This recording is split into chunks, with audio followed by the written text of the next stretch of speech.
First of all, I would like to thank all the organizers for a wonderful job, and further for all the audience to be here this early in the morning. So I'm going to talk about dynamical slowdown, bottlenecks, and multiscaling in a model called Voigt-regularized turbulence. I'll get to all these terms one by one before I actually explain what happens in this model.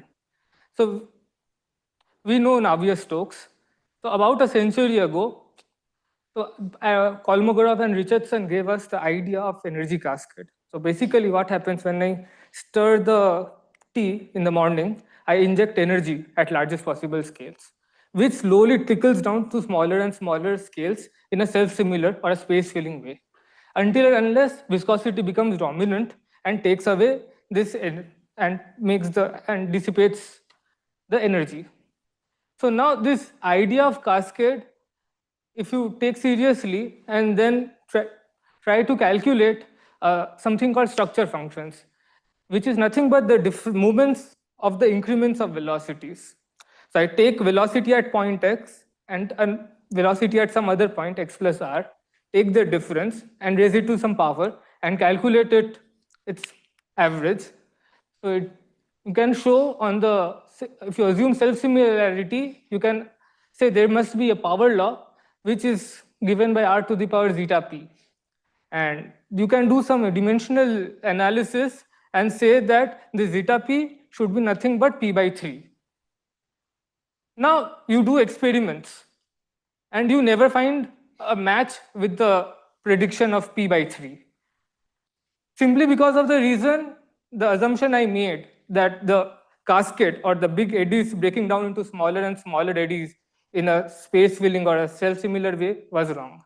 So that is the reason you see deviation from the expected scaling regime. One thing to notice is that this scaling is quite true, closely in agreement for small p's, but it becomes bad and bad as you keep on increasing the moments, or let's say the p. Another thing to notice is that, which will again become important in a while, is that the energy spectra also follows a power law, which is related to the p equal to 2 moment for my velocity increments. And this is a single power law followed by an exponential decay. The exponential decay is a fall off of viscosity working. So viscosity makes things smooth, and you see a exponential fall off in energy. Now, we know Navier-Stokes, which models a class of fluids. Now, in real life, there are fluids which do not obey Navier-Stokes, or to say are not Newtonian. So you can do a lot of things to model non-Newtonian fluids. One of the simple way is to start with a diagram, just like circuits we used to do in schools or college. You say there are two objects, one called dashpot and one is spring. So they have their own responses, just like capacitor or resistor. And I put them in parallel. And I stretch them or apply stress. Since both of them have to deform equally, since they are in parallel, their strains remain the same, but their stresses add up. And then you say the stresses will be nothing but the symmetrical part of my velocity gradients. That is this. So if it was regular Navier-Stokes, I would not have this extra term, which is coming from this dashpot, and I would recover Navier-Stokes. But now there is this extra term. This is basically stresses produced due to the strain rate.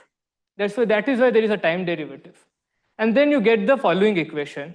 So if I set alpha to 0, it's my normal Navier-Stokes. But now I have this weird term sitting with the time derivative on the left-hand side.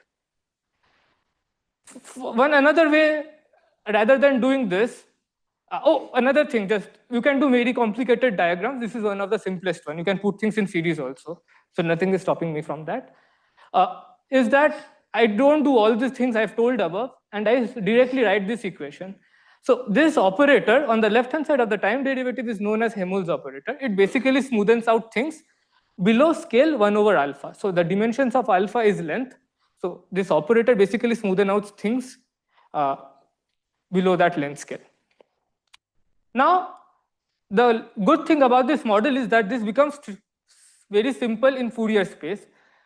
So I take a Fourier transform of the equation above, and I get this. So basically, this becomes a algebraic term, and I can pull it to the right-hand side. Another fact to remember is that this model has a conserved quantity, which is not just the kinetic energy term, but with this extra addition to it. So the kinetic energy gets decorated, and this decorated kinetic energy, or I would be calling it E alpha, is conserved. And one can also again use Parseval's theorem to write the corresponding conserved quantity in Fourier space. Similarly, I might not be interested in overall conserved quantity, but rather than the shell average quantity, to look at how the energy is trickling down into the cascade. So as I said, there are various sizes of eddy which get broken down, and they have their own characteristic length scales. And you see, I want to see how this trickling down is happening. So I can further calculate the energy spectra, which is nothing but angle averaged energy. Now, one can then try to calculate the local time scales. The local time scales, by definition, is that if I have an eddy of length scale L, how much time it takes for it to move a length of the size of its own. And then one can do a little bit of calculation and come to a conclusion that second order structure function, the same structure function which I showed is the difference of the velocity squared, must scale as this. One thing to keep in mind is that this is not sacrosanct, and I could have done something else and I would have got some other powers. But the thing to notice is that there should be k to the power minus 2 by 3 and followed by another power law where alpha term becomes dominant.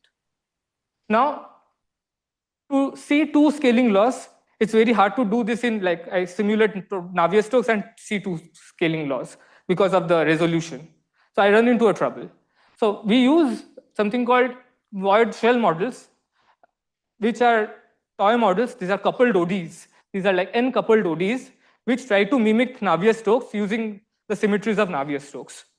And they are also known to produce the intermittency results, which are also seen in DNS.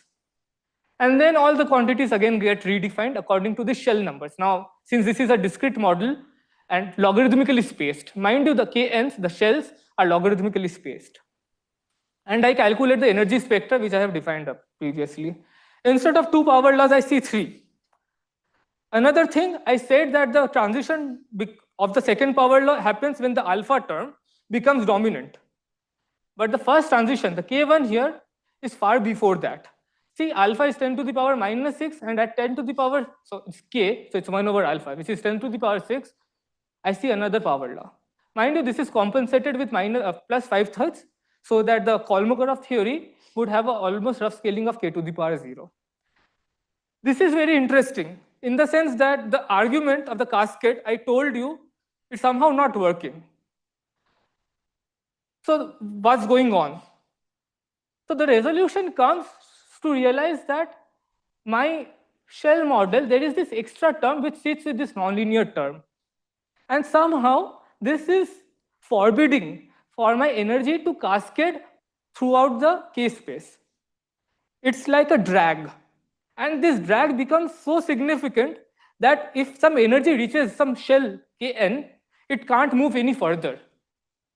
And it's basically stuck there. So I am injecting energy at large scales, and then I have a region where there is no energy moving. It acts like a microcanonical ensemble. So the conserved quantity which I showed you is quadratic in U, and one can then do a statistical theory of this sort of models, which was done by T.D. Lee and others, and say that the scaling of the energy spectra, if the solution is microcanonical or thermal, it should scale as this. So somehow, this is part of the system has total energy which is fixed, and I get a scaling which is consistent with the conserved quantity which I have. And so one might just now assume that this scaling is basically -1. What happens? So for this shell models, the effective dimension is 0, because these are points in logarithmically spaced lattice. So I put 0, so I get a -1 which I compensate to get this, and similarly the third regime follows. Now this is our proposal, that I think this is happening. So let's try to do a bit more analysis to confirm that this is actually indeed the case. Now at this scaling regimes, we take the velocity field un and try to plot the PDFs. And it turns out that they are, once I normalize them, of course, now after normalization, they fall on a Gaussian curve for reference. So indeed, it looks like that the velocity field there has become thermalized and it's acting as a white noise. Great. Then once again, where the story started, I thought this quantity of interest is this velocity differences and their moments. And I start calculating them.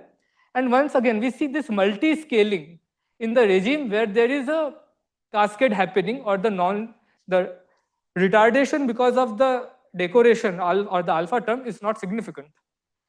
And similarly, this two regime shows a linear scaling, or say monofractal scaling. I keep on increasing p, the zeta p moments are also increasing accordingly. Therefore, this part of the cascade is no longer multifractal, it's monofractal. And the last thing which we are all again interested is that so far we have not talked about the time dynamics.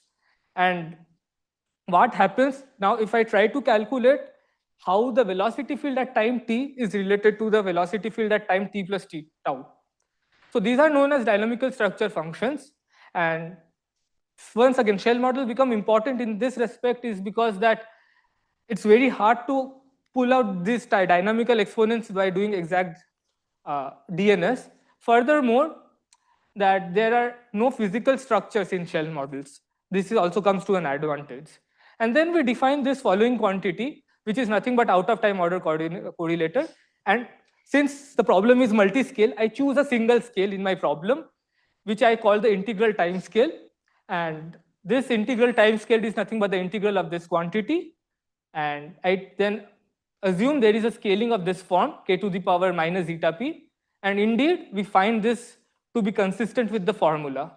So one can further do a little bit of calculation to see that this integral time scale should be following this formula, which is known as the bridge relation. These zeta p's are the fixed time correlators. And you get a scaling. Here I'm just showing the 2, p equal to 2 scaling with kn. So there is a p equal to 2, and there I show this scaling. And this is it. So far, so since this work under construction, so these are the results for now. And this is a conclusion. And just one point to notice, this integral time scale do not obey a single constant power law, which should be true from this if the things are monofractal. So this would cancel out and I would get a single number for all the p's, whereas these two other rows are consistent with the monofractal theory. Thanks. Thanks, Anikat. So we have time for some questions.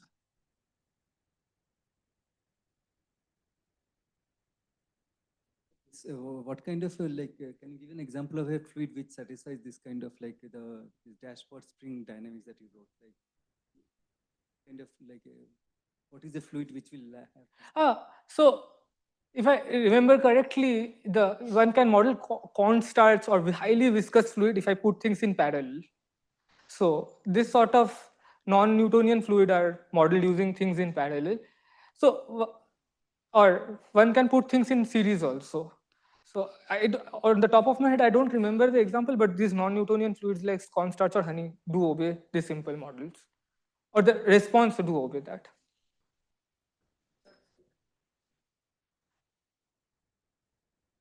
You are saying that's the elastic term. It's alpha square del T. The second term is the elastic term. Yes. So this is a combination of viscous and elastic. So I'm superposing both sort of responses, and I'm getting a response in between. So it's not completely Hookean, which would come back, but not completely viscous. So it's the superposition of both the terms, which gives you this intermediate non-Newtonian sort of response.